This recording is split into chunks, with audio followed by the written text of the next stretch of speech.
9% मुंबईला 28% टाकते, नंतर मग आपण 18%. जस्ट तुम्हाला मी त्याचं इफेक्ट दाखवला. टॅलीमध्ये जर तुम्ही कंपनी लेवलला रेट डिफाईन केला तर एंट्री करत असताना कशा प्रकारे इफेक्ट होतो हे मी दाखवलं होतं. आपण एंट्री केले का एकतरी?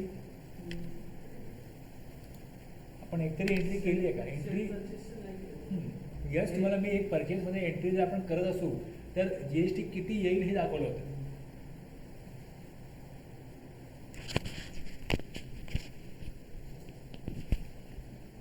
कशा प्रकारे इफेक्ट मिळतो आठवत आहे का? फरक काय? कंपनी लेवलला 28% रेट दिला आपण, तो 28%च्या रेटनी ज्यावेळेस आपण इथे एंट्री ॲड केली, परचेसला आपण एंट्री ॲड केली एक,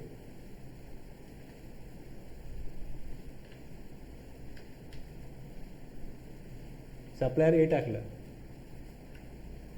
पुढे परचेस घेतलं आणि मग पुढे आपण इथे एक आयटम घेतला, क्वांटिटी घेतली, रेट टाकला, तर ह्याच्यावर GST किती येईल?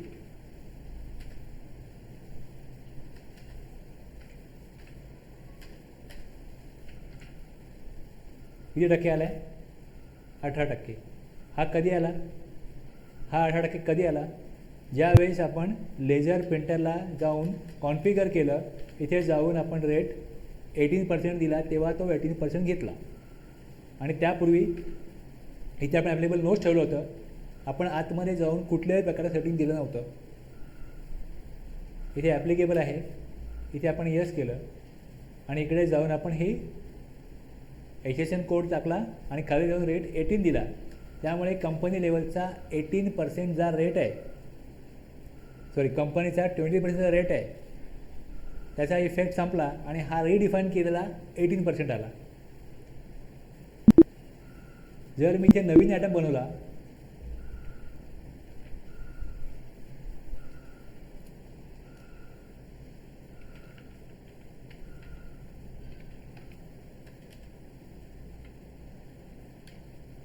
नवीन आयटम इथे मी बनवतो, ॲप्लिकेबल देतो, खाली मात्र यस करून रिडिफाईन करत नाही. रेट ॲप्लिकेबल आहे, GST ॲप्लिकेबल आहे.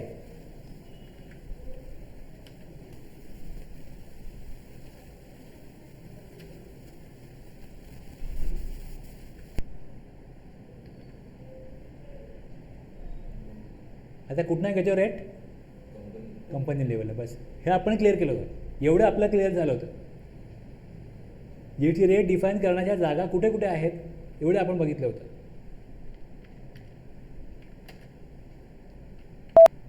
डिलीट करतो हा आयटम.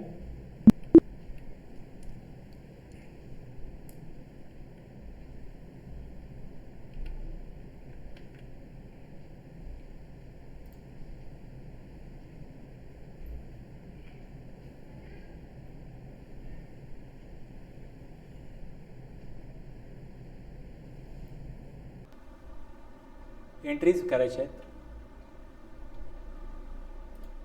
इथे आपण आता डिस्प्लेमध्ये गेलो, GST रिपोर्ट्समध्ये खाली GST रेट सेटअप आहे.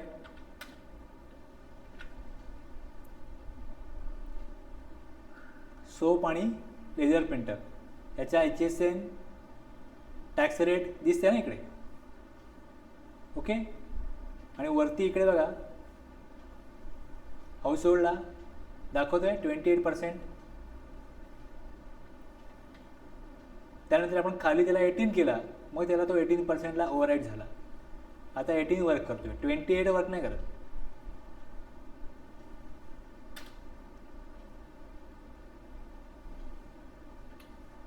ठीक आहे.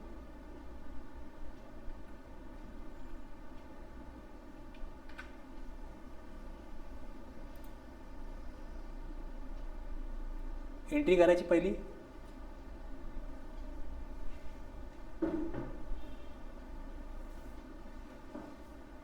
टॅप करून बघ. एक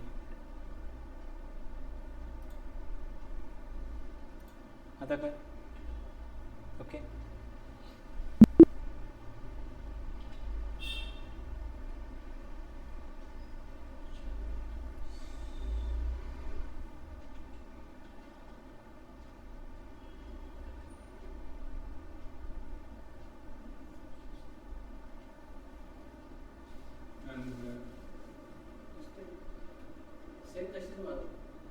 तशी तुम्हाला एंट्री दिसते आहे इकडे, ज्या प्रकारे तुम्हाला एंट्री दिसते इकडे.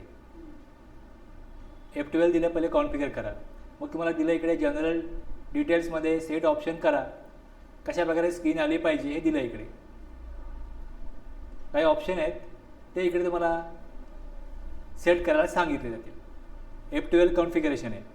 मग इथे F12 दिल्यानंतर जे ऑप्शन दिसतात, शो मोर कॉन्फिगरेशन, हा ऑप्शन जर नो असेल तर मग एवढेच ऑप्शन दिसतील. तुम्ही ॲटलिस्ट आहे ना एकदा प्रॅक्टिस करणं गरजेचं आहे. त्यामुळे तुमच्याकडे कुठले ऑप्शन दिसतात, इथे कुठले ऑप्शन दिसतात, तुम्हाला थोडी कंपॅरिझन होईल, थोडी तुलना होईल. पण तुम्ही नाही वेळ दिला, मग ज्या वेळेस तुम्हाला गरज लागेल तेव्हा तुम्ही काम करायला जाल, त्यावेळेस तुम्ही तेवढे युज टू होणार नाहीत. जर आत्ता तुम्ही केलं तर युज टू व्हाल. त्यामुळे एकदा प्रॅक्टिस करणं गरजेचं आहे. मध्ये आपण एक दिवस क्लास घेत नाही, त्यावेळेस तुम्ही थोडा वेळ काढून किंवा कधी रविवार किंवा कधी वेळ काढून थोडी प्रॅक्टिस करायला पाहिजे. 1 तास 2 तास तरी करायला पाहिजे, फार वेळ नाही तरी.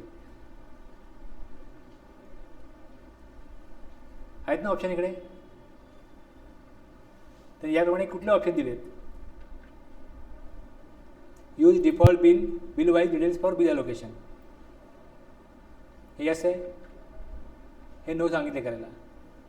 सिलेक्ट कॉमन लेजरचा ऑप्शन हा जर नो असेल तर काय होईल, स्क्रीन वेगळी येईल इकडे. मग F12 जेव्हा करतो आणि इथे कॉमन लेजरचं यस करतो, त्याने काय होईल, पुढचा प्रश्न आहे, कॉमन लेजर यस किंवा नाही केल्याने काय होईल. बरोबर आहे. एंट्री करून घ्या, मग तुम्हाला मी सांगतो त्याचा इफेक्ट काय होईल. कळलं एवढं. जशीच समोर दिलेली एंट्री आहे, सप्लायर इनवॉइस नंबर टाकायचा, डेट 1 जुलै घ्यायची, सप्लायर ए घ्यायचा, परचेस घ्यायचा, आयटम घ्यायचा, तेवढं तुम्हाला आपोआप इथे की बघायचं. आता ही जी स्क्रीन तुम्हाला दिसते आहे, ही स्क्रीन तुम्ही बघताय, खाली इकडे CGST तुम्हाला प्रत्येक इनवॉइसला असणारच आहे.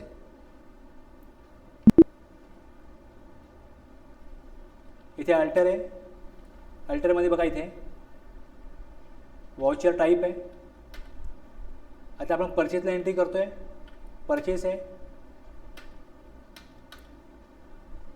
नंबर ॲटोमॅटिकली परचेसचा 1 2 3 4, कारण की ते नंबर तर आपला 1 2 3 4 पाहिजे. सप्लायर इनवॉइस नंबर जो असेल तो आपण खाली घेणार आहोत. पुढे इनेबल डिफॉल्ट अकाउंटिंग अलोकेशन, हे मी यस केलं. खाली सेट अल्टर यस केलं. बघा आता इकडे ॲडिशनल अकाउंटिंग एंट्रीज, हा जो भाग आहे इथला दिसतोय, हा जो भाग आहे additional accounting entries, for example taxes, other charges to be added in invoice. Item कुठले असणार आहेत मला माहिती नाही ना, त्या आयटमची क्वांटिटी रेट किती असेल, जेव्हा ट्रान्झॅक्शन होईल ना त्यावेळेसच कळेल ना, जेव्हा ऑर्डर येईल, जेव्हा इनवॉइस बनवायची वेळ येईल, कस्टमर येईल तेव्हा कळेल ना. पण जे काय स्टॉक आयटम तुम्ही सेल करणार आहात किंवा इनवॉइस सप्लाय करणार आहात, परचेस करणार आहात, त्यावर टॅक्स लागणार आहे, एवढं तर फिक्स आहे ना. मग बस मला टॅक्स खाली ऑटोमॅटिक द्यायचा आहे. इथे खालच्या जागेवरती मी इथे यस केलं आणि इथे खाली जाऊन मी खाली जाऊन काय करतो बघा, CGST AGST, बस मी दिलं एवढं. आणखीन तुम्हाला transportation, installation, loading unloading, packing charges जर का लागत असतील तर घ्यायचे. जर नाही लागलेला तिकडे तर मग तिकडे 0 येईल. मग पुढे दिला if remove if 0, invoice save केला का ते एक्स्ट्रा लेयर निघून जातील. पण जर का लागत असेल तर तुम्हाला समोर रेडी मिळेल, चूज करायची गरज नाही, सिलेक्ट करायची गरज नाही.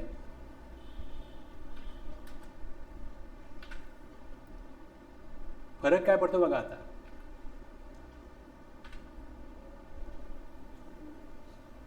आता तुम्ही तिकडे जसं आयटम टाकल्यानंतर क्वांटिटी आणि रेट टाकाल, अमाऊंट तिकडे फायनल झाली का खाली GST फायनल येईल ऑटोमॅटिक. जे लोक चुकतात ना ते चुकणार नाही. हे सोपं काम होतं. म्हणजे जिकडे मानवी हस्तक्षेप आला तिकडे चुकांना वाव आला. एवढे पुढे फोन येतोय, कुठे आपण बोलतोय, काहीतरी टाकतोय, चुका होऊ शकतात. 23 आहेत 32 घेतले, असं होतं ना. 45 आहे तर 54 घेतले, 4 5 चे 54 झाले. आणि एकदा का आपण कंटिन्युअस एंट्रा करत असतो, हळूहळू कुठेतरी आपलं काय होतं, थोडंसं माइंड ब्रेक होतो आणि काहीतरी आपल्या चुकीचं इनपुट जातं, पण GST चुकणार नाही. राहून गेला GST, CGST 2 वेळा घेतलं, AGST 2 वेळा घेतलं, असंही होतं.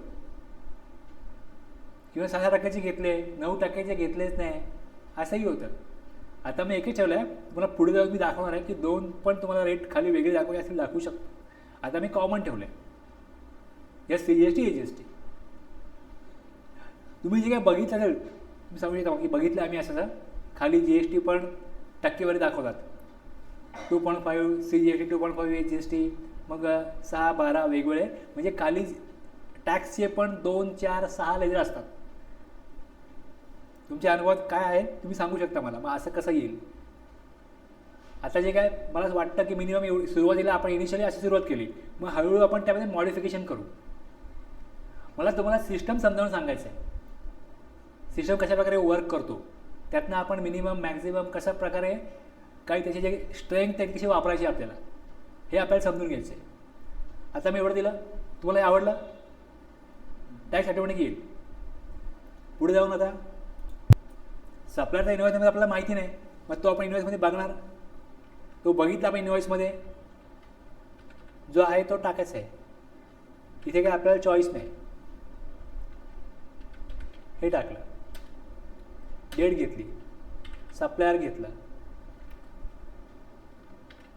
पुढे परचेस घेतलं. आता पुढचं काय घ्या. आता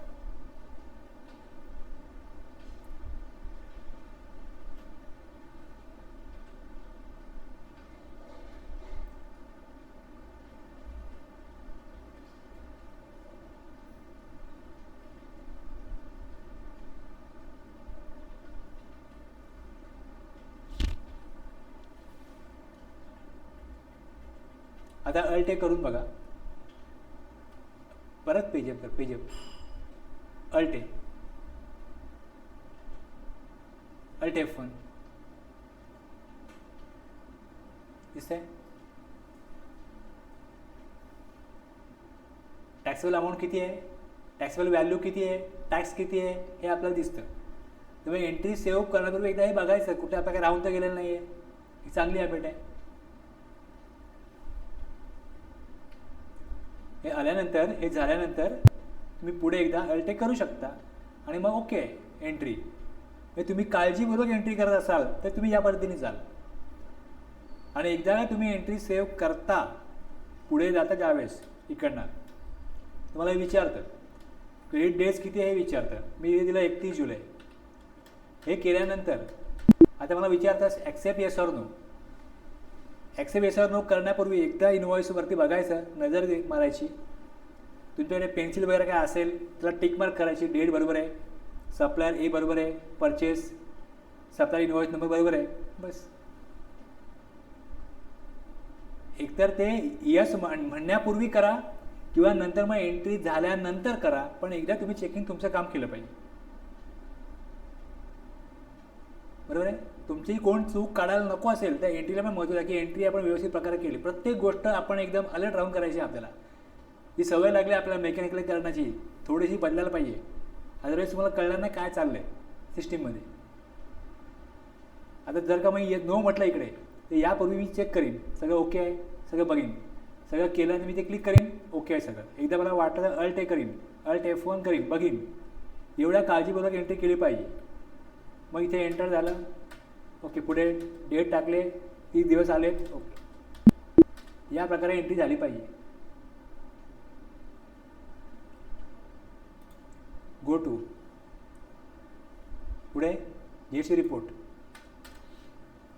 एंट्री कसली होती, आउटवर्ड सप्लाय असेल तर GSTR 1, इनवर्ड सप्लाय असेल तर GSTR 2. 2 मध्ये कुठला महिना होता,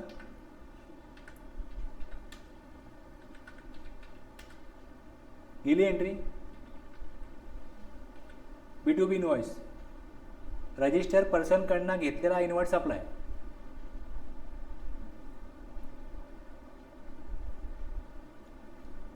GST 1ला काही दिसणार नाही कारण हा inward supply.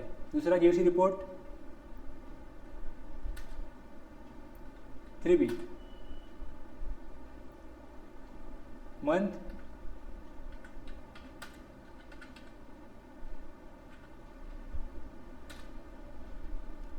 Taxable amount tax अमाऊंटला मी इथे FTR केलं तर ऑप्शन येईल show tax type in separate column. CGST AGST वेगवेगळा दाखवा. 3.1ला आउटवर्ड सप्लाय जातो. 3.2ला ह्या 3.1मध्ये जे दिलं ए मध्ये दिलं आहे त्याबद्दल खाली येतं. इलिजिबल ITC इथे 1, 2, 3, 4, 5 मध्ये नॉर्मल आपला ITC कुठे येतो 5व्यामध्ये. 4A मध्ये 5th नंबरला जातो. एंटर केलं इनवॉइस दिसेल. ठीक आहे. याचा इफेक्ट बॅलन्स शीटला काय होईल?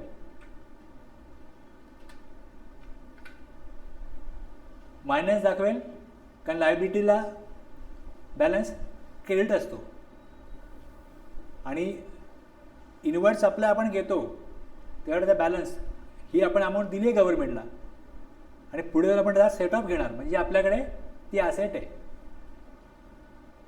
तुम्ही जेव्हा टॅक्स कलेक्ट कराल तुम्हाला द्यायचं आहे तेव्हा तिकडे मायनस येणार नाही. ही असेट आहे आणि असेटची अमाऊंट कुठे आली लायबिलिटीमध्ये आली म्हणून ती निगेटिव्ह दाखवते म्हणून ती मायनस दाखवते.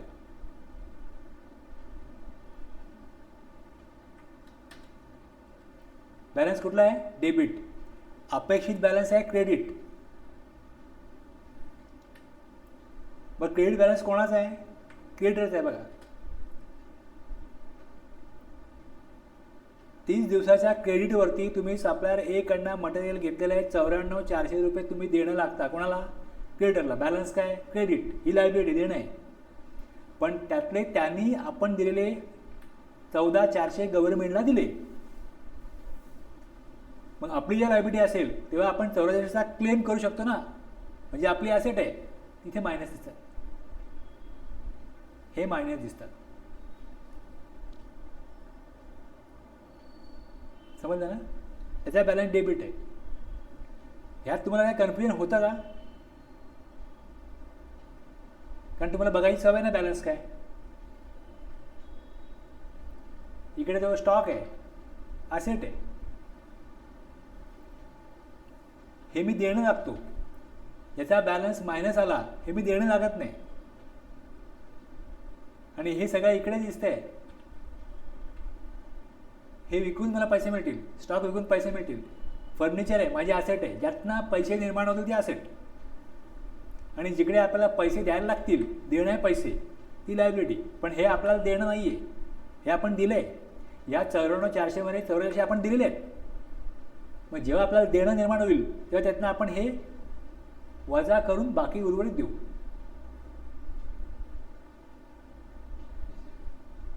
तो इनपुट टॅक्स क्रेडिट जो आहे तो तुमची असेट आहे.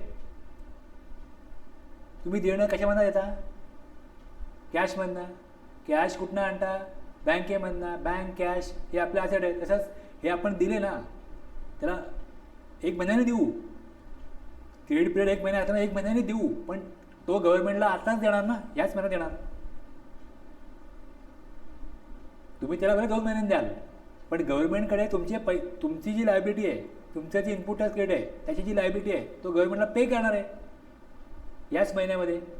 त्यामुळे या महिन्यामध्ये तुम्ही त्याला GST आणि गुड्सचं पेमेंट नाही केलं तरी पण तुम्ही इनपुट टॅक्स क्रेडिट घेणार आहात कारण त्याला तुमच्या दोघांच्या टर्म्सप्रमाणे तुम्ही त्याला 1 month credit 2 month credit 45 days credit त्याला तुम्ही पेमेंट कराल.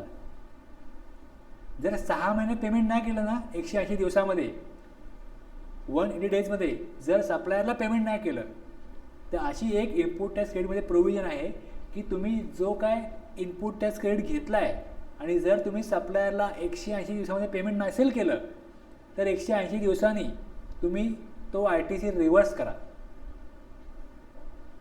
आणि मग जेव्हा सप्लायरला पेमेंट कराल तेव्हा पुन्हा क्लेम करा. म्हणजे तुम्ही 180 दिवसामध्ये सप्लायरला पेमेंट करायला पाहिजे असं गव्हर्नमेंटला वाटतं, म्हणून त्यांनी तसा रूल केला.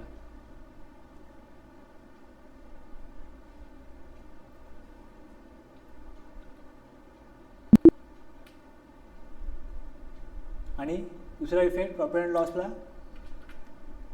परचेस केलं आलं इकडे, ते स्टॉकमध्ये गेलं, 80,000चा मटेरियल आहे, त्याच्यावरती तो GST आहे, तो कुठे गेला, ड्युटीज अँड टॅक्सेसमध्ये गेला. 80,000 कुठे आले, परचेसला. अजून ते विकले नसल्यामुळे ते क्लोजिंग स्टॉकमध्ये गेले. आणि 7,200 7,200 14,400 हे तुमचे ITC म्हणून रेकॉर्ड झाले आणि ते तुमची असेट आहे, म्हणून तिकडे तो बॅलन्स त्याचा कुठला आहे, डेबिट आहे, म्हणून तो मायनस दाखवतो. अगोदरही मी पहिल्या केसला हे तुम्हाला सांगितलं होतं, पण तुम्ही विसरून जाल, तुमच्या माइंडमध्ये पटकन शिरणार नाही, मला माहिती होतं. पण पुन्हा पुन्हा सांगून तरी एखादी गोष्ट लक्षात आली पाहिजे. आता तुम्हाला जेव्हा टॅक्स तुम्ही द्यायला जाल तेव्हा तुम्हाला कळेल, आपण आणखीन काय स्टेप करू तेव्हा. पण एखादी गोष्ट दुसऱ्यांदा तिसऱ्यांदा सांगितली का मग हळूहळू ती समजते, लक्षात येते. म्हणून मी तुम्हाला अगोदर पण सांगितली, त्यावेळेस तुम्हाला कळली, लक्षात राहावी असे म्हणजे अपेक्षा नव्हती. पण ठीक आहे, एकदा तुम्हाला कळलं, मग दुसऱ्यांदा परत आलं, तिसऱ्यांदा परत आलं का तुम्हाला महत्त्व कळतं, मग तुम्हाला ती गोष्ट मेमराईज होते. प्रॉफिट अँड लॉसला बॅलन्स कुठला असतो, लायबिलिटीला बॅलन्स कुठला असतो, असेटला बॅलन्स कुठला असतो, हे तुमच्या माइंडमध्ये फिट व्हायलाच पाहिजे. की लायबिलिटीमध्ये क्रेडिट बॅलन्स आहे, असेटला डेबिट बॅलन्स आहे. प्रॉफिट अँड लॉसला सगळे नॉमिनल अकाउंट असतात, त्यामुळे सगळ्या एक्सपेन्सेसला बॅलन्स डेबिट असतो.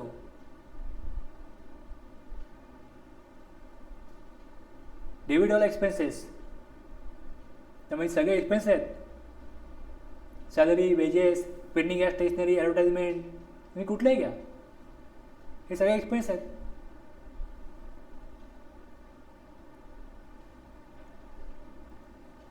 ही एंट्री झाली खाली, अल्ट हे केलं, परचेस फ्रॉम सप्लायर आहे, दुसरी एंट्री आहे. आता थोडं दाखवतो बघा तुम्हाला, जी एंट्री केली, जर कॉमनचा ऑप्शन जो आहे तो नो असेल, कॉमनचा ऑप्शन नो असेल. आता इकडे तुम्हाला पुढे जाऊन हे विचारेल, असं पुढे जाऊन विचारेल, हे असं पुढे जाऊन विचारेल. जेवढे स्टॉक आयटम असतील तितक्या वेळा ते विचारेल. हे सगळं परचेसच आहे आणि परचेसचं मी एकच लेजर घेतलं आहे, म्हणून मी त्याला कॉमन यूज करतो. परचेसचं मी एकच लेजर घेतलं आहे, याचा अर्थ मी परचेसचं एकाहून जास्त लेजर का घेऊ शकतो का, तसं घेण्याची गरज असते का. याचंही उत्तर यस आहे की घेऊ शकता, पण गरज म्हणाल तर नाही.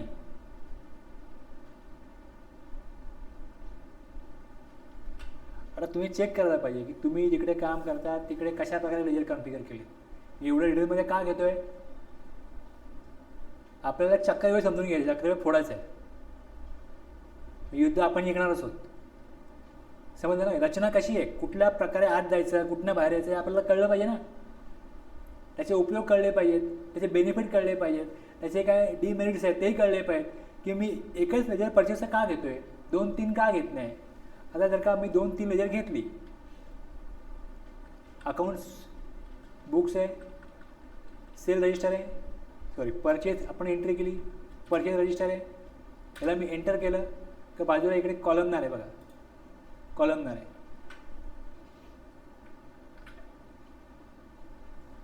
इथे दिसते परचेस, वाउचर टाईप परचेस आहे. इथे पुढे जाऊन तुम्हाला व्हॅल्यू दिसते, ग्रॉस अमाऊंट दिसते, इथे परचेस दिसतं. परचेस आहे CGST AGST, इथपर्यंत ओके.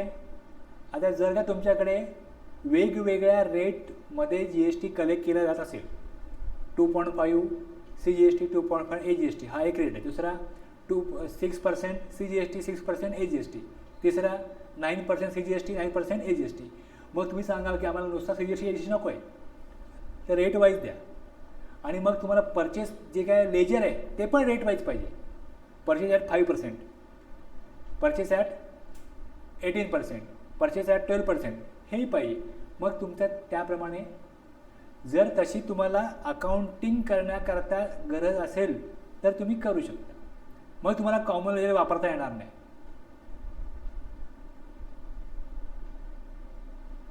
बस त्याकरता तसं बनवलं जातं. पण ते अननेसेसरी काम वाढतं. परचेसची लेजर एकच ठेवा. जीएसटीवर तुम्ही पाहिजे तर तसं वेगवेगळे लेजर घेऊ शकता. परचेसला पाहिजे तुम्ही घेऊ शकता. परचेसला काय प्रॉब्लेम, टॅक्सला काय प्रॉब्लेम नाही. पण परचेसला वेगवेगळी लेजर घेऊन त्यातनं निष्पन्न काय होतं किंवा पुढे जाऊन काय त्यातनं तुम्हाला ॲनालाइज करायचं आहे, त्यातनं काहीतरी वेगळं आउटपुट मिळवायचं असं काय आहे. त्यामुळे परचेस आपण कॉमन ठेवल्याने काय होतं, आपली डेटा एंट्री सोपी होते, त्यामध्ये ॲक्युरेसी येते. रेट काय तुम्ही खाली सीजीएसटी जशी घेतलेत ते वेगवेगळे तुम्ही तिकडे रेट टाकले का तेही खाली आपण ॲटोमॅटिक स्पेसिफाय करू. आपलं काम नाही वाढणार.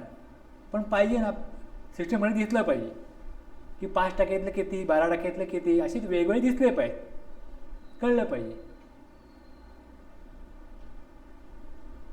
की हा टॅक्ससाठी एवढा आहे. मग तसंच तुम्ही म्हणाल आम्हाला परचेसही कळले पाहिजे की महिन्याभरामध्ये आम्ही 20 लाखाचे परचेस केले, तर 20 लाखामध्ये 5%ला परचेस किती होता. आता हा परचेस कसा आहे, हा सगळ्यांचा मिळून आहे, सगळ्या रेटचा मिळून परचेस येईल या कॉलममध्ये. या परचेस कॉलममध्ये 80,000 जे आहेत,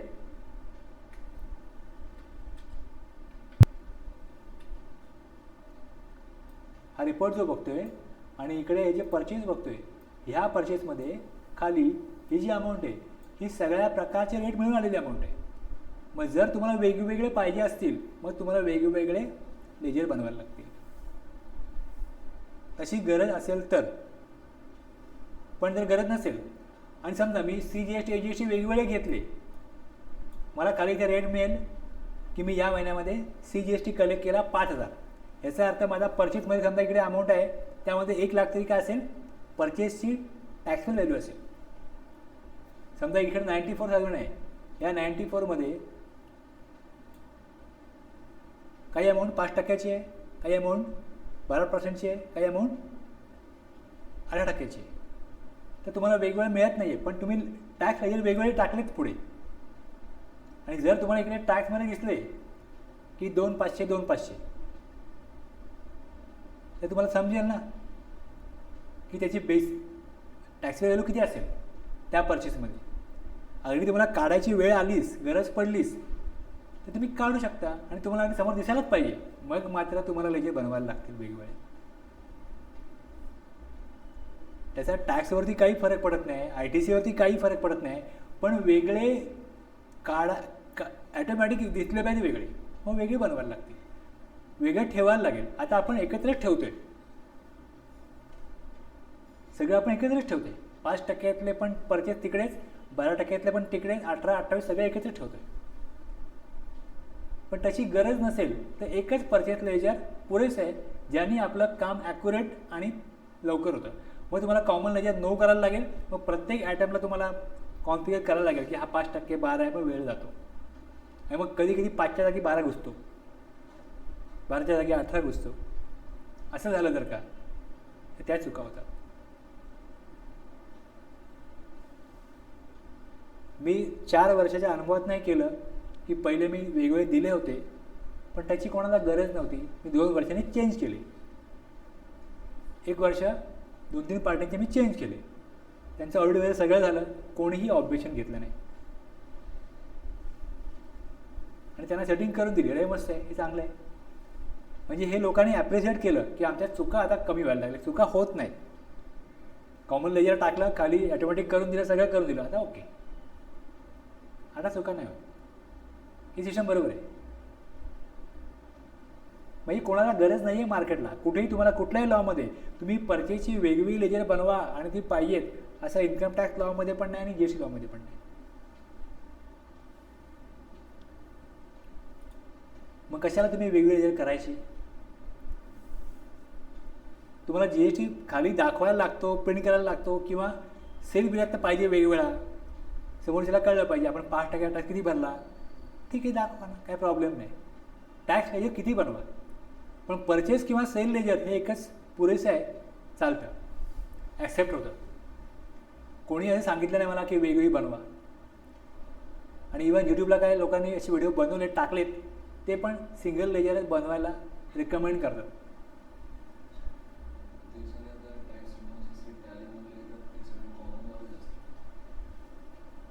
नाही नाही, तसं नाही. माझं म्हणणं काय, तुम्ही परचेस लेजर एकच बनवलं आहे का तुमच्याकडे परचेसचे 3 रेटला 3 लेजर आहेत, हे तुम्हाला इनव्हॉइस बघून नाही कळत ना.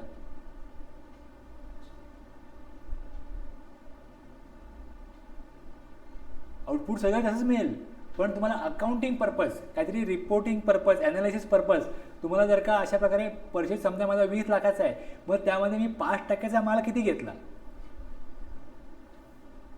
12% किती घेतला, 18% किती घेतला, तुम्हाला असा रिपोर्ट बनवून मागितला तुम्ही कसं करणार. पण तशी कोणाची गरजच नाही. असं ॲनालिसिस कोणाला करावाच लागत नाही, मग त्याची गरज नाही. असं ॲनालिसिस करायला लागत असेल तर मग वेगवेगळे ते करायला लागतील. पण तरी तुम्ही त्याच्यातनं टॅक्स रेट जो वेगवेगळा ठेवला आहे ते तुम्हाला समजेल ना. टॅक्स रेट वेगवेगळा ठेवल्यामुळे की टॅक्स किती कलेक्ट झाला आहे, 5% टॅक्स किती आला आहे, 12% किती आला आहे. म्हणजे याचा अर्थ आपण जो परचेस केलेली एकूण अमाऊंट आहे त्यामध्ये तुम्हाला थोडंसं एफर्ट्स घेऊन 5%ची अमाऊंट काढता येईल, 12%ची अमाऊंट काढता येईल, आणि 18%ची अमाऊंट पण काढता येईल. समजतं ना मी काय म्हणतो, तुम्हाला कळतं आहे ना. मी एकच एंट्री केली आहे आणि त्यावरती एवढं डिस्कस करतोय, पण तुम्ही 2, 3, 4, 5 एंट्र्या करा, मग तुमच्या लक्षात मध्ये येईल. 2-3 रेट वापरले का आणखी क्लिअर होईल. विषय संपलेला नाही, इकडे विषय आपण सुरू केला. आता तुम्हाला सगळं जरी कळलं नसेल तरी एक तुम्हाला मी कुठेतरी तुमचं लक्ष वेधू इच्छितो की बघा कशा प्रकारे रिपोर्ट मिळतो. एक GST रिपोर्ट आहे, दुसरं तुमचं profit and loss balance sheet आहे, तिसरं तुमचं परचेस रजिस्टर आहे. तिकडे कशा प्रकारे कुठली माहिती कशा प्रकारे ॲनालिस करण्याकरता आहे, याचा कसा योग्य वापर करायचा हे समजून घ्या. ओके, पुढची एंट्री करू. आपला पूर्ण कंट्रोल पाहिजे आपल्या प्रत्येक एंट्री केल्यानंतर प्रत्येक रिपोर्टवरती. त्याचं महत्त्व कळलं पाहिजे. तुम्हाला कोणी काही विचारलं, तुमच्याकडे ॲनालिसिस केलं असेल तर सगळ्या गोष्टी रेडी असतील. दुसरी एंट्री करा.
हां ठीक आहे, तेच दिवस तुम्ही फक्त तुम्हाला इकडे एक फील्ड आहे, त्याचा काहीतरी उपयोग आहे, एवढं अलर्टनेस पाहिजे.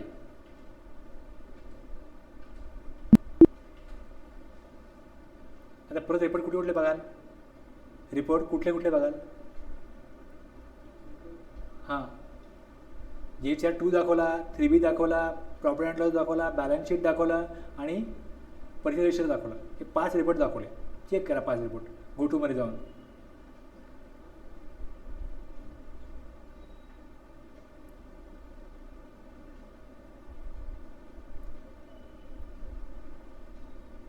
क्रिएटरची अमाऊंट वाढली, एंटर करा क्रिएटरला. क्रेडिट बॅलन्स वाढला,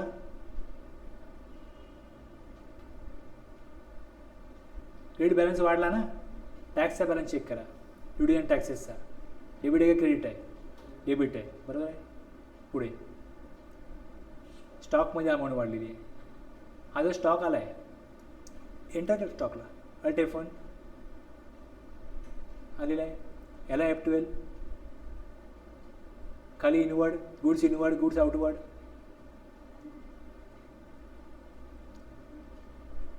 वरती होतं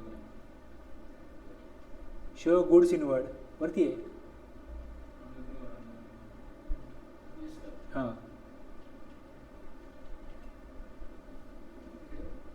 बस 2 पुरेसे. हां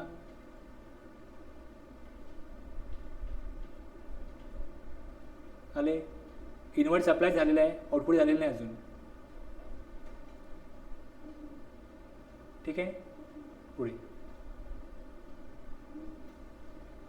आता profit and loss.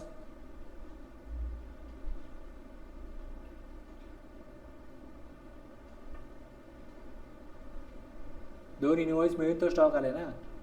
Bus 2 invoice मिळून तो स्टॉक आलेला आहे. अल्ट F1 केलं तर स्टॉक दाखवेल, क्लोजिंग स्टॉकमध्ये दाखवेल ती अमाऊंट क्लोजिंग स्टॉकमध्ये गेलेली आहे. पुढे परचेस रजिस्टर एस्केप.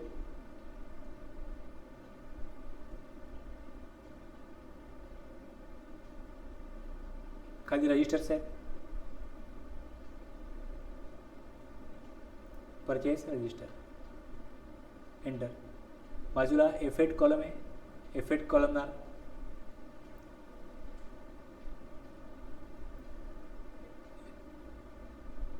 काही ऑप्शन येस आहेत, काही ऑप्शन नो आहेत. आता GST नंबर येस करू शकतो आपण. शो पार्टी GST आणि येस करू शकतो. बाकी आपण काय भरलेलेच नाही आहे, त्यामुळे ते सगळे नो केले. आपण क्वांटिटी येस केलं आहे, रेट येस केलं आहे, आयटम व्हॅल्यू येस केलं आहे. ओके. डेबिट क्रेडिट येस केलं आहे. पुरेसे आहे सगळं. तुम्ही नंतरही कुठले यातले कॉलम कमी जास्त करू शकता. पुन्हा एकदा F8 प्रेस कर.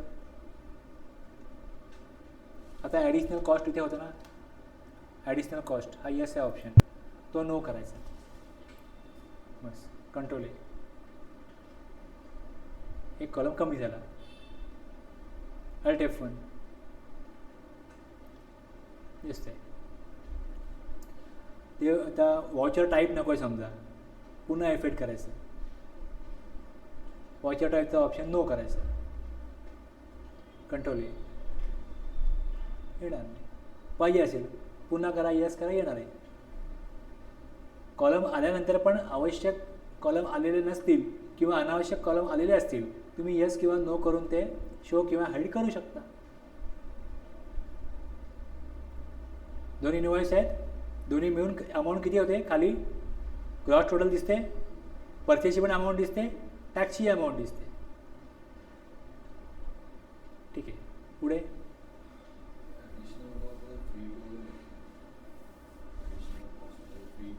दाखवतो मी पुढे एवढ्या होते पहिले. ठीक आहे.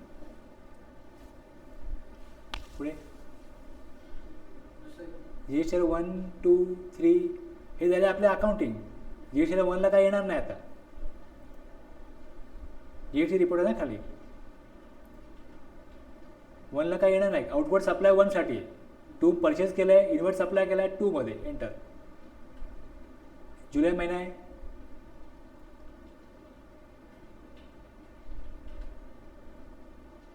दोन इनवॉइस आहेत. 235 दाखवले खाली. कुठेही खाली incomplete information in HSN HSC code correction needed नाही आहे, 0. ऑब्झर्वेशन तुमचं स्ट्रॉंग होणं गरजेचं आहे, हे लक्षात घ्या.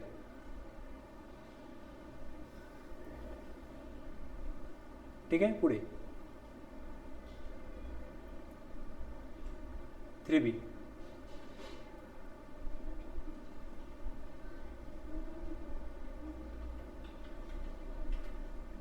F12 तर समोर व्ह्यू बदलेल ना. आत्ता दिसतंय कसं तुम्हाला एकूण अमाऊंट दिसते टॅक्सची. बाहेर ये परत, एस्केप कर. टॅक्स अमाऊंट एकूण दिसते 42,300. CGST किती AGST किती दाखवत नाही. जर तुम्हाला CGST AGST सेपरेट कॉलममध्ये दाखवायला पाहिजे असेल तर F12 करावं लागेल. F12 केल्यानंतर ऑप्शन येईल. F12 करून तो ऑप्शन यस करून घ्या. Show tax types in separate column, yes.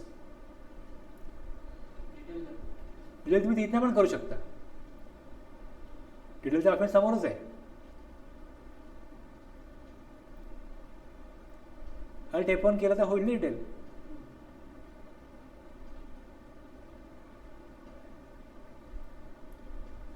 आता अल्ट F1 जर मी केलं इकडे आणि मला डिटेल फक्त बघायचं असेल इलिजिबल ITCचं, तर मी इकडे जाऊन शिफ्ट एंटर केलं तर मला तेवढाच फक्त आयटम नंबर टेबल नंबर 4 आहे तोच फक्त मी शिफ्ट एंटरनी एक्सपांड करतो शकतो, डिटेल्समध्ये बघू शकतो.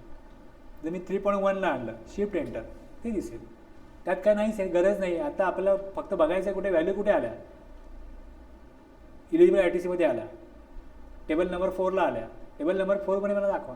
मग इथे हे टेबल नंबर 4मध्ये एमध्ये ऑल अदर ITCमध्ये आलेलं आहे, त्याला एंटर केलं, 2 इनव्हॉइसमुळे आलेलं आहे हे कळतं.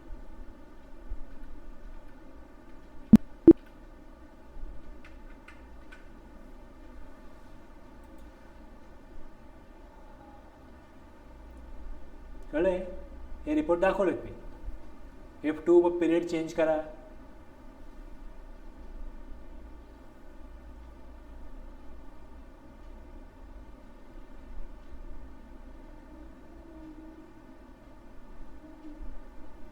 आपण डेट फर्स्ट टाकून 2 एंट्रा केल्या. आता 2 जुलैला सेलच्या एंट्रा करायच्या.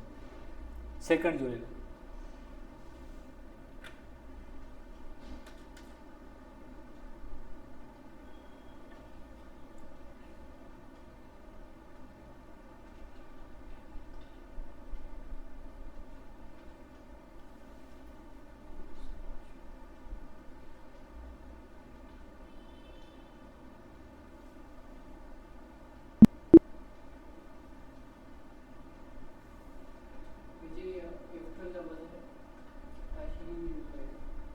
हां.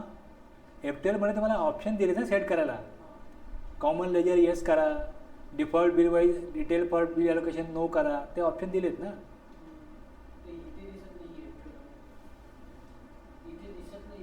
कुठला दिसत नाही. सिलेक्ट तो नोच करायचा आहे, तो नोच सांगितलं करायला. F12 केल्यानंतर हा बॉक्स येणार आहे ना, आतमध्ये F12 नसणार ना. तुम्ही जेव्हा एंट्री करत असाल तेव्हा तुम्ही F12 प्रेस करा आणि मग तिथे एंट्री करण्याकरता स्क्रीन कशी पाहिजे, कुठले ऑप्शन यूज झाले पाहिजे, ॲक्टिवेट झाले पाहिजेत, कुठले ऑप्शन डिॲक्टिवेट झाले पाहिजेत, कशा प्रकारे मला काम मिळालं पाहिजे ते मी F12 सेट करतो ना. आता जर मी रिपोर्ट बघतोय तर F12 तिकडे वेगळ्या प्रकारे काम करतो, मी इथे एंट्री करतोय तर ह्या एंट्री करता F12 आहे. तुम्ही ज्या स्क्रीनवरती असता त्या स्क्रीनवर तुम्हाला कशा प्रकारे इनपुट पाहिजे किंवा डिस्प्ले पाहिजे हे तुम्ही F12नी कंट्रोल करता. F12चा उपयोग लक्षात घ्या ना. काय खाली आहे ना तिथे बॉटमला F12 उजवीकडे, हां ते ह्या स्क्रीन करताय. जर मी इकडे F4 केलं आहे कॉन्ट्रा आणि आता F12 प्रेस केलं तर ऑप्शन वेगळे येणार आहेत.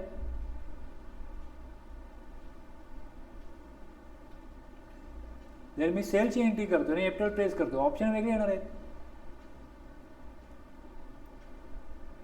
तुम्ही जेव्हा बॅलन्स शीट बघताय F12 करा, ऑप्शन वेगळे येतील. प्रॉफिट अँड लॉस बघताय आणि F12 करा, ऑप्शन वेगळे येतील. F12 कशा करताय तर कॉन्फिगर करण्याकरताय. मला जे एन्व्हायरमेंट पाहिजे किंवा मला जो डिस्प्ले पाहिजे त्यामध्ये मला काय कशा प्रकारे कुठले ऑप्शन घेतले पाहिजे, कुठले नको आहे.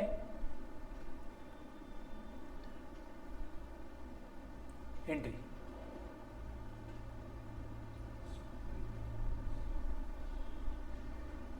तुम्ही सिस्टीमवरती अशा प्रकारे काम करत नसाल ना तर तुम्हाला हे ऑप्शन आता अशा प्रकारे वेगळे वाटतात की तुम्ही फक्त एंट्रीज करता, बाकीच्या गोष्टी बघतच नाही.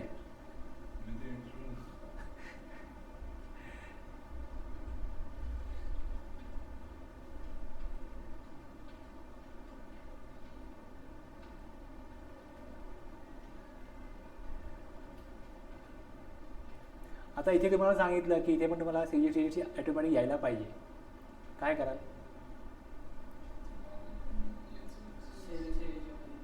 मग करा बघू, करून दाखवा.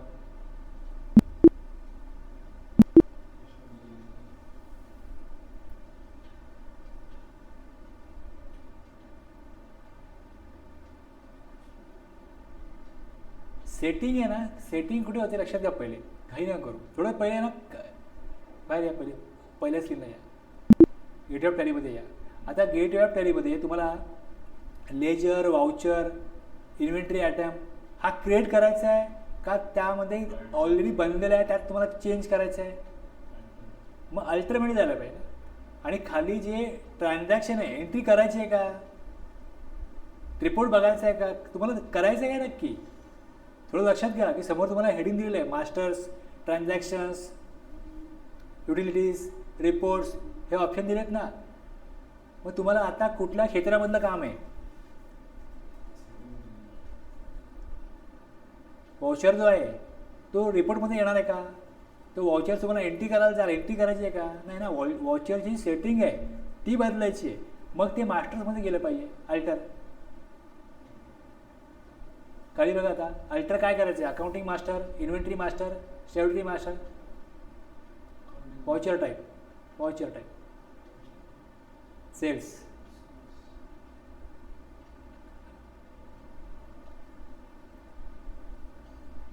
आता इकडे नंबरिंग तुम्हाला चेंज करायचं आहे. मेथड ऑफ वाउचर नंबरिंग दिसतंय, ते ऑटोमॅटिक आहे, एंटर करा. तिकडे तुम्ही बदलू शकता. तुम्ही याला मॅन्युअल किंवा आणखीन ऑटोमॅटिक मॅन्युअल ओव्हरराईड हे देऊ शकता. तो जो ऑप्शन आहे ना ऑटोमॅटिक मॅन्युअल ओव्हरराईड त्याला घ्या. हां. आणि खाली जे ऑप्शन आहे प्रिव्हेंट डुप्लिकेट, डुप्लिकेट नंबर येता कामा नये, यस. खाली use advance configuration, yes. Starting number काय असला पाहिजे? स्टार्टिंग नंबर एकच असला पाहिजे असं नॉट नेसेसरी. तुम्हाला वाटलं की मी 5004 सुरुवात करेन, ठीक आहे, पण नंबर पुढे सिक्वेन्सली असले पाहिजेत. तुमचं जे इनवॉइस नंबर आहे हे सिक्वेन्समध्ये असले पाहिजेत.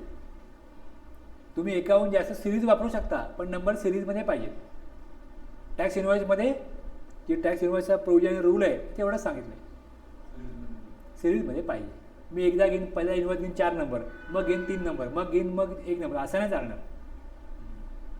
सुरुवात तुम्ही 1 नॉर्मली आपण करतो, मग आपण 1 देतो, स्टार्टिंग नंबर 1, ठीक आहे. विड्थ ऑफ न्यूमेरिक पार्ट, तुमच्याकडे इनवॉइस वर्षाला 1000च्या आत बनत असतील, 400-500 बनत असतील, तुम्ही इकडे 3 द्या. तुमच्याकडे इनवॉइस जर का 10,000च्या आत बनत असतील, मग तुम्ही इकडे विड्थ ऑफ न्यूमेरिकल पार्ट हे 4 द्या. 4 दिले तर खाली आहे प्रिफिल विथ 0. जेव्हा मी 1 नंबर टाकीन तेव्हा 0001 असं यायला पाहिजे असेल तर प्रिफिल विथ 0 द्यायचं. Prefill with 0, yes. 1 April 21 restart numbering 1 April 21 पासून या प्रकारे रिस्टार्टिंग होईल. जर मला परत वाटलं की मे पासून पण नंबर मला 1 2 3 4 5 घ्यायचे तुम्ही घेऊ शकतो. रिस्टार्टिंग मंथली पण करता येतं, इयरली पण करता येतं, डेली पण करता येतं, वीकली पण करता येतं. पण इयरली दिलं तर इयरली. या वर्षी आता नंबर 1 पुढे 2 3 4 होऊ जाईल. पुढच्या वर्षी आपण मग परत 1 पासून सुरू करू. जो नंबर येईल ना 001 1 4 पासून, त्या नंबरच्या अगोदर किंवा नंबरच्या नंतर तुम्हाला काय असं फिक्स टेक्स्ट ठेवायचं आहे का? सपोज मी दिलं इथे मला NT हवं आहे, NT स्लॅश ते NT आहे. पुढे मला MH पाहिजे, ते MH आहे.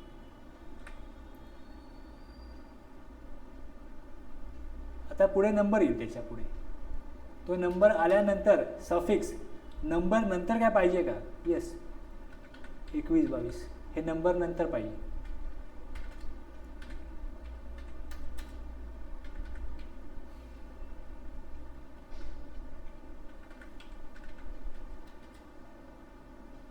हा मी नंबर कॉन्फिगर केला. आता शेवटचा ऑप्शन जो आहे तो आपल्याला टॅक्ससाठी. दोन्ही ऑप्शन यस केले, मग स्क्रीन येईल. सेल्स आहे, खाली लेजर नेम CGST ASGST आलं. खाली ते डिफॉल्ट बँक कुठली असेल तर बँक पण त्याची माहिती खाली दाखवली जाईल. आता आपण नाही आहे, नॉट ॲप्लिकेबल. डिफॉल्ट ज्युरिडिक्शन तुम्ही इकडे द्याल.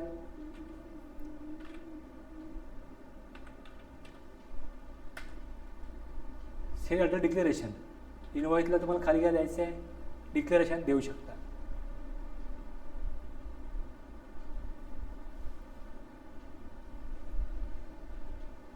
हे बाय डिफॉल्ट हे येतं. सप्लायर आपल्याला जे हवं आहे ते डिक्लेरेशन तिथे टाकू शकतो.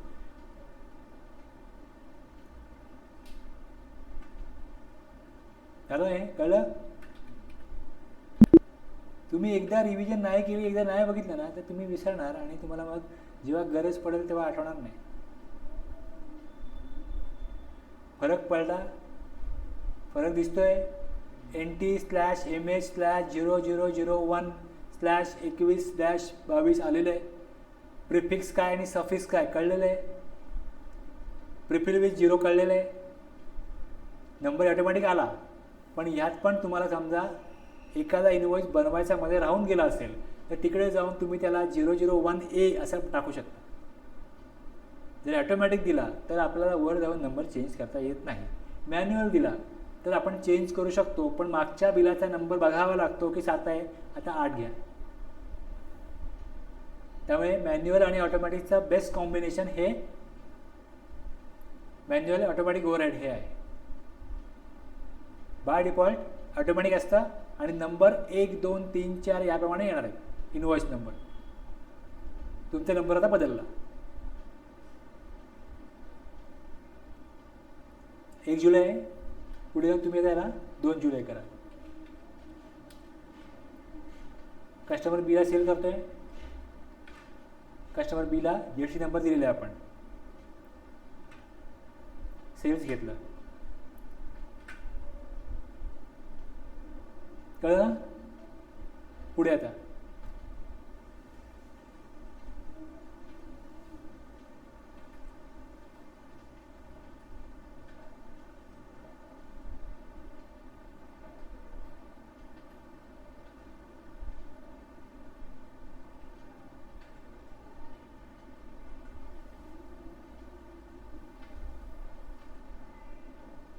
आले खाली GST ऑटोमॅटिक. ओके सगळं.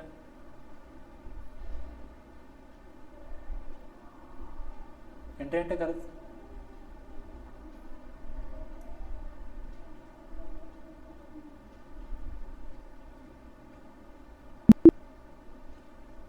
पेज अप, ती एंट्री पुन्हा येईल. आता परचेसची एंट्री आली.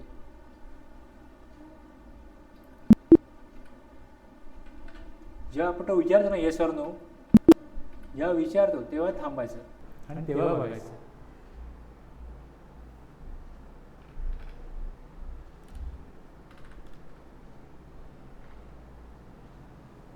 जो नंबर दिला आहे तुम्ही वॉचर नंबर तो येईल. आता बाय डिफॉल्ट नंबर 1 2 3 आपण वापरत नाही. आता आपला नंबर तो समोर दिसेल.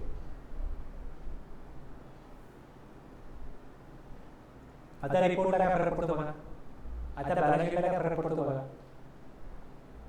गो टू मध्ये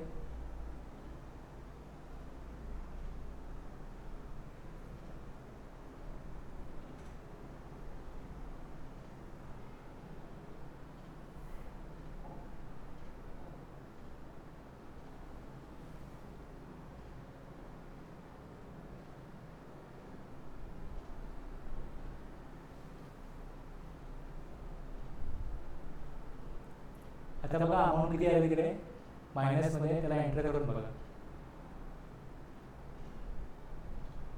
आता त्या CGST एंटर करून बघा.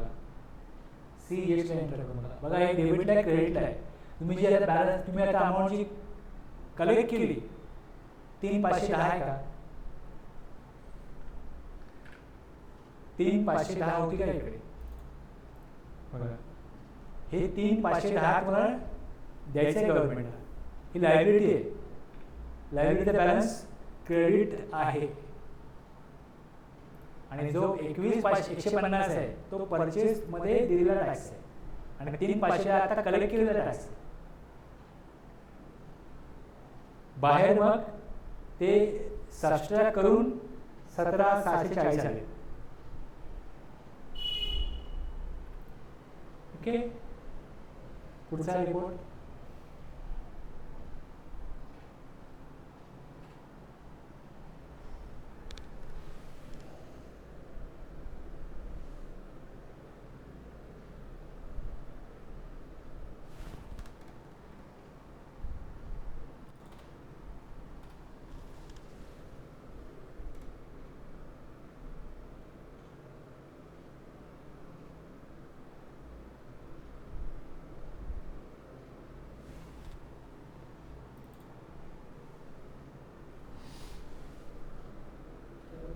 हां ठीक आहे, कळलं ना तुम्हाला काय.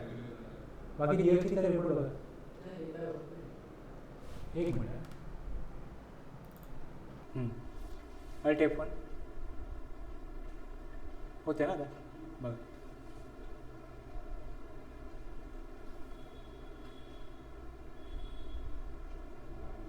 आता 1लाच इफेक्ट होणार. आउटपुटचा आपला आता 1, इनवर्डला 2.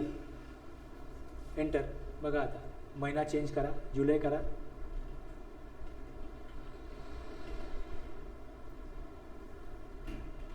टॅक्सेबल सेल्समध्ये दिसत आहे, B2B मध्ये दिसत आहे.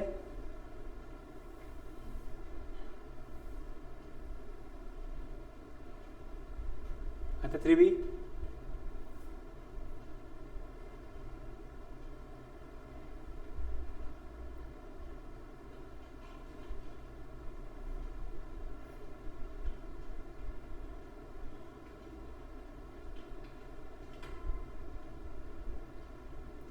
आता 3.1ला शिप एंटर द्या.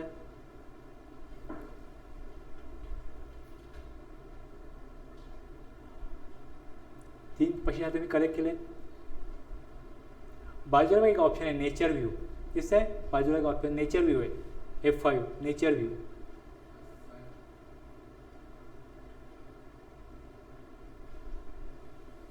ह्याला अल्ट F1 करता येईल. हां बघा आहे ना 18% व्हॅल्यू. परचेजला पण आहे 18%. तुम्ही किती टॅक्स देणं लागता 3,510 आत्ताच्या 3 एंट्रीप्रमाणे, आणि 2 एंट्रीप्रमाणे तुमचा ITC क्लेम किती होऊ शकतो. टोटल इनपुट टॅक्स क्रेडिट दाखवलं आहे 21,150 आहे ना.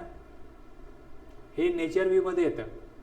आता नेचर व्ह्यू इकडे होता, तिकडे ऑप्शन दाखवतो रिटर्न व्ह्यू. दिसतं आहे की नाही. F5च्या जागी आता काय शब्द आला, रिटर्न व्ह्यू. परत F5 प्रेस करा. आले okay.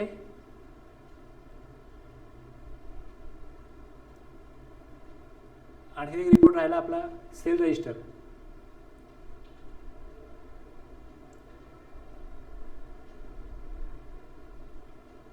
F8 control A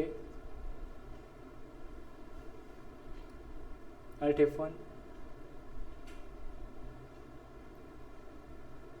invoice number, stock item कुठले कुठले आहेत त्याच्यावरती क्वांटिटी, रेट, व्हॅल्यू किती आले, त्यावर GST.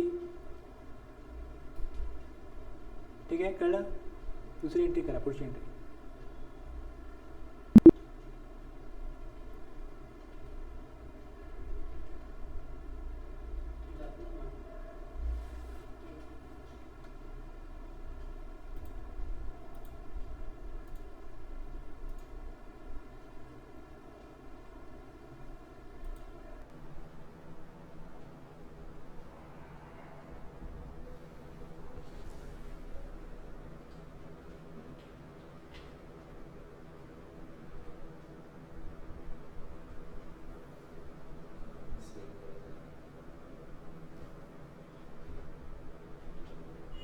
नंबर 2 आला इनवॉइसचा.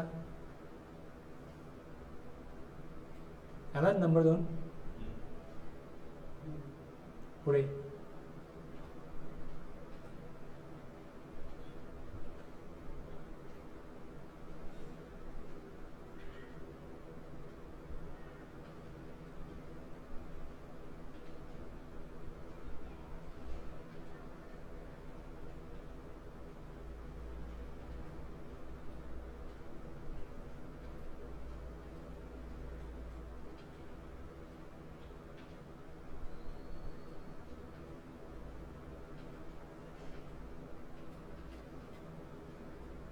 व्हॅल्यू किती आली, टॅक्सेबल व्हॅल्यू 1,50,000. CGST ऑटोमॅटिक आला. इथे अल्टेक करू शकता, इथे अल्टेक करू शकता. हां, डायरेक्ट करता येईल ना, अल्टे बघता येईल ना. अल्ट F1 टॅक्सची अमाऊंट दाखवली आहे, HSN कोड दाखवला आहे, टॅक्स रेटही कळतो आपल्याला, टॅक्स किती आला तेही कळतं त्या आयटमवरती. जो एकूण टॅक्स आला त्यामधला सोपवरती टॅक्स किती, लेझर पेंटिंगला टॅक्स किती हेही कळतं. इथल्या बाहेर या. आता तुम्ही याचं प्रिंट काढाल, प्रिंट जर का इनवॉइस करायचं असेल तर प्रिंट काढाल. आता मी तुम्हाला बघ ह्याची एंट्री हे सगळं करून घेतल्यानंतर येस केलं, पेजअप केलं, एकदाच पेजअप केलं ना ती एंट्री पुन्हा येते. मग हे 2दा गेला मी परचेसमध्ये गेलो, सेव्ह करून घेतली आणि इथे आलो. आता मी F12 प्रेस करतो, हे ऑप्शन याचे, हे लक्षात घ्या मी काय म्हणतो. आता मला प्रिंट करायचं आहे म्हणून मी इथे काय केलं, Ctrl+P केलं, प्रिंट. Ctrl+P केल्यानंतर आता मी काय करतोय, F12 कन्फिगरेशन. आता हे ऑप्शन कशा करतायत, प्रिंट दिल्यानंतरचे ऑप्शन प्रिंटिंग करतायत. हे मी जसे आयटम दिसत आहेत तसेच ठेवलेत, काही बदलत नाही. त्यापूर्वी बघतो मला प्रिव्ह्यू बघायचा आहे कशा प्रकारे प्रिंट येणार आहे. डाव्या बाजूला वरती असे प्रिंट येते, उजवीकडे आणि खाली जागा शिल्लक राहते आहे. आलं लक्षात तुम्हाला.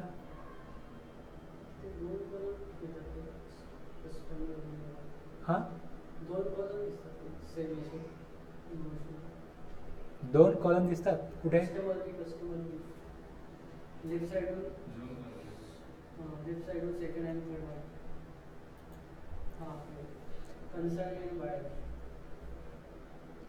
बिल कोणाला द्यायचा, माल कुठे द्यायचा. आता हा जो ऑप्शन आहे तो ऑप्शन तिथे कन्फिगरेशनमध्ये गेल्यानंतर हे जे ऑप्शन आहेत या ऑप्शनमध्ये कंपनी, पार्टी डिटेल,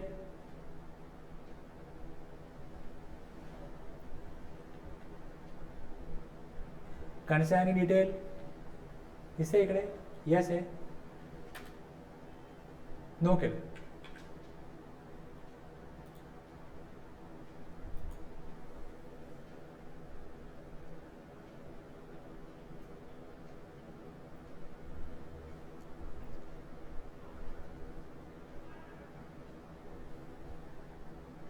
कळलं. आता कसे ऑप्शन दिसत आहेत, कॉन्फिगर केल्यानंतर तुम्ही ते ऑप्शन बदलू शकता.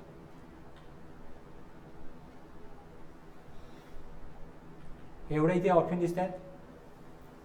वरती ऑप्शन आहे शो मोर, याला एंटर केलं, शो मोरला का आणखी जास्त ऑप्शन दिसतात. मला अपेक्षित ऑप्शन त्यात नव्हता म्हणून मी तसं केलं. Height of normal invoice, height आपल्या A4 पेपर साईजची असते 11.69 एक्झॅक्टली बोलाल तर. तुम्ही जर वर्डला घ्याल पेज सेटअप आणि A4 द्याल तुम्हाला ही साईज दाखवेल.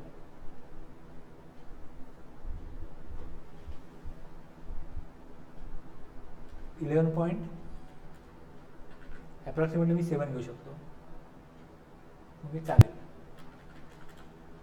11 का 12 किती असेल, एक मिनिट मी दाखवतो. वर्ड आहे, वर्ड काढलं,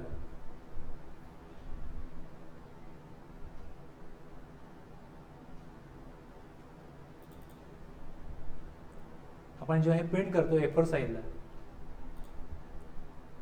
लेआउट आहे, पेज सेटअप आहे ना इकडे. या पेज सेटअपमध्ये बघा साईज किती आहे. आता ही सेंटीमीटरमध्ये पेपरमध्ये आलो, इथे A4 बघा सेंटीमीटरमध्ये आहे, ही मला इंचेसमध्ये पाहिजे, इंचेसमध्ये.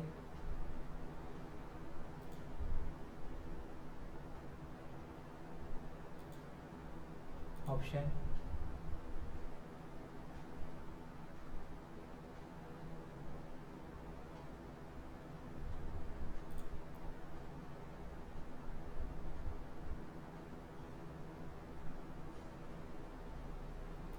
आहे इथे इंचेस. ओके आला 11.69 आला आणि 8.27 आला. A4ची साईज काय इंचेसमध्ये?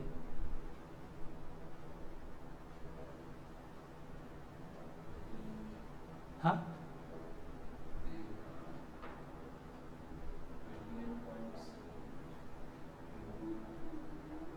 नाही यस तुम्हाला मी सांगतो, तुम्हाला टॅलीमध्ये इंचेसमध्ये द्यायचं आहे मेजरमेंट. पेपर तुम्ही ज्याच्यावरती प्रिंट काढणार आहात तो पेपर तुम्ही कुठला वापरता? A4 size. मग A4 साईजची साईज काय असते इंचेसमध्ये? 8.3 अप्रॉक्सिमेटली एक्झॅक्टली 8.27. 11.69 विड्थ हाईट असते, अप्रॉक्सिमेटली 11.7 तुम्ही देऊ शकता. बेस्ट ऑप्शन काय होता की पेपर समोर ठेवा आणि स्केल आणि मोजा.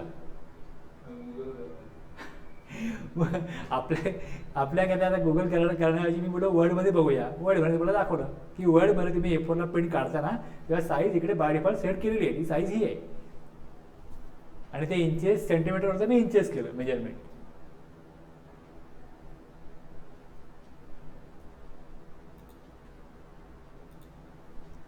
सोल्युशन कसंही काढा पण काढा. आता मी हाईट दिली इकडे, किती हाईट आहे दिली. पुढे एक दोन प्रकारचे फॉर्मॅट असतात, एक नॉर्मल आणि दुसरा सिम्पल. आपण नॉर्मल वापरतोय, सिम्पल वापरत नाही. सिम्पलचं आउटपुट थोडं वेगळं येतं. Width normal 8.27.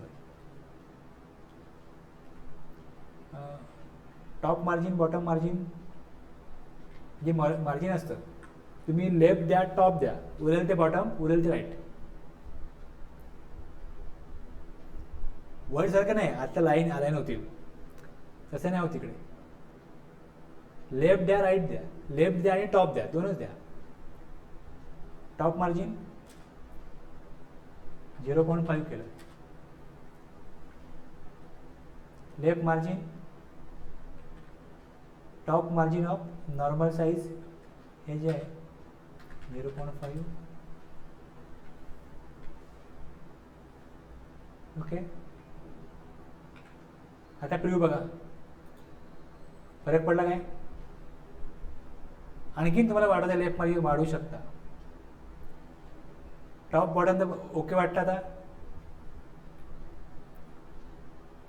कोणी बघत नाही कशी प्रिंट काढतात, चालतं काम. कोणाला माहिती नसतं कसं एडिट करायचं, प्रिंट निघते ना, काम चालू आहे ना, बस झालं. यात तुम्हाला मिळणार नाही मार्जिन, मग तुम्हाला मोरला जायला लागेल, द्यायला लागेल शो मोर, मग खाली येईल तुम्हाला. Okay left margin 1 preview. Okay आता बरोबर आहे. हां मला ऑप्शन कळला ना, तुम्ही तुमच्या याच्यावरून करा. मी मला ऑप्शन दाखवला. आता असे तुम्ही ज्यावेळेस प्रिंट करायला जाता, प्रिंट कमांड दिल्यानंतरचे ऑप्शन तुम्ही इकडे द्याल आणि मला ऑप्शन देत नाही.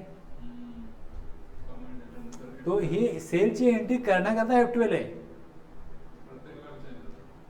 आता तुमची स्क्रीन कुठली ऍक्टिव्ह आहे? सेलची एंट्री. तुम्ही जेव्हा कंट्रोल P करताय त्यावेळेला कन्फिगरेशन येत आहे, हे आता प्रिंटिंग करताय. आता F12 जे कराल ते प्रिंटिंग करता येणार आहे. ओके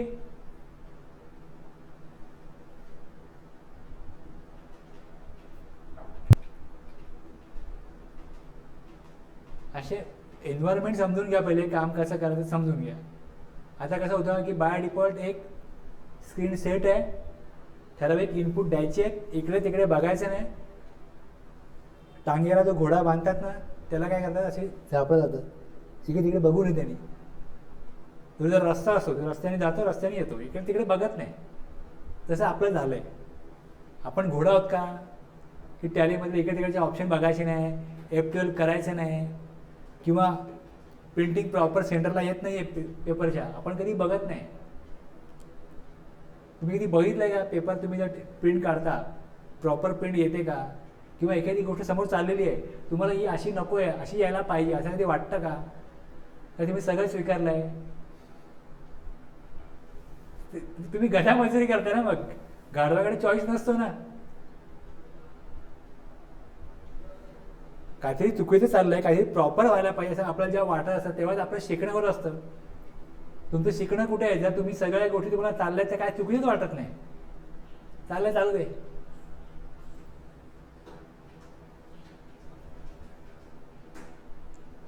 कळलं का? आता मला आणखीन पुढे काय घ्यायचंय तुम्हाला सांगतो. आता हे तुम्ही कराल, पुढची स्क्रीन दिसेल, हे सगळं असं होईल. तो व्ह्यू हे बघितला, दाखवलाय मी एक नेचर व्ह्यू आणि रिटर्न व्ह्यू, तेच दाखवलंय पुढे. मग परत काय फरक पडेल बॅलन्स शीटला हे येईल. हे आल्यानंतर पुढे डेबिट नोट, क्रेडिट नोट ह्या दोन एंट्री मला घ्यायच्या आहेत. ह्या दोन एंट्री घेईन मी. मग जीएसटी दोघांमध्ये काय फरक पडतो ते येईल, कळेल तुम्हाला. आता हे एक्झरसाइज तुम्हाला मी दिलेलं आहे, बरोबर आहे का नाही? तर हे तुम्ही जर उद्या ट्राय केलं, थोडे जरा ऑप्शन जे आहेत थोडे तुम्ही ट्राय केले, प्रॅक्टिस केली, तर मग पुढे जे आपण घेणार आहोत आणखीन मला कॉम्प्लिकेटेड करायचं आहे. मी एवढंच घेणार नाही आहे, हे दिसतंय एवढंच घेणार नाही आहे. मी CGST AGSTचा परत रेट चेंज करीन, आणखीन काहीतरी नवीन आयटम तुम्हाला ॲड करायला सांगेन, किंवा जे आपल्या चर्चेमधनं पुढे येईल तुम्ही जेवढं समजू शकाल तेवढं मी गुंतागुंतीमध्ये जाईन. हे मी सिम्पल दिलंय, सगळ्यांना हजम एवढं व्हायलाच पाहिजे एवढं दिलंय. पण ह्याच्याहून बऱ्याच गोष्टी कॉम्प्लिकेट असू शकतात आणि त्या कळल्या तुम्हाला तर तुम्हाला काम करायला, कुठलंही काम हँडल करायला तुम्हाला कॉन्फिडन्स येईल. पण एकदा तुम्ही स्वतः वेळ काढून जर का एक्झरसाइज केली, कंपनी बनवली, त्यातल्या डिफिकल्टीज फेस केल्या, थोडा वेळ दिला तर तुम्हाला कळेल, अदरवाईज नाही कळणार. म्हणजे प्रॅक्टिस आणि थोडासा त्या गोष्टीशी आपली फ्रिक्वेन्सी मॅच होणं एवढं गरजेचं असतं की समजा एखादा टॉपिक मी मागच्या आठवड्यात शिकवला आहे एका बॅचला आणि तोच मला जर आत्ता परत घ्यायचा आहे आणि जर मी त्यावेळेस त्या फ्रिक्वेन्सीला नसेल ना तर टॉपिक चांगला शिकवला जात नाही. आता हे तुम्हाला मला चांगल्या प्रकारे सांगायचं आहे, सांगायचंच आहे, कारण हे प्रॅक्टिकली गरजेचं आहे. म्हणून मी हे परवा नाही घेतलं, तिघं असताना घेतलं. मग परवा मला कळलं की आता आपल्याला आज 2 जण असणार आहेत, 3 जण नसणार आहेत. मग मी काय केलं, टॉपिक चेंज केला. अगोदर प्रिपेअर केलं की आता हे शिकवायचं आहे. अगोदर मी डिटरमेंट ते केलं नव्हतं, पण त्याला कॉल आला की मी आज येणार नाही आहे. मी त्यावेळेला बसून 15-20 मिनिटामध्ये जे वेगळं शिकवणार आहे आज जे ठरलं होतं, पहिले बघितलं तुम्ही की आता हे घ्यायचं आहे.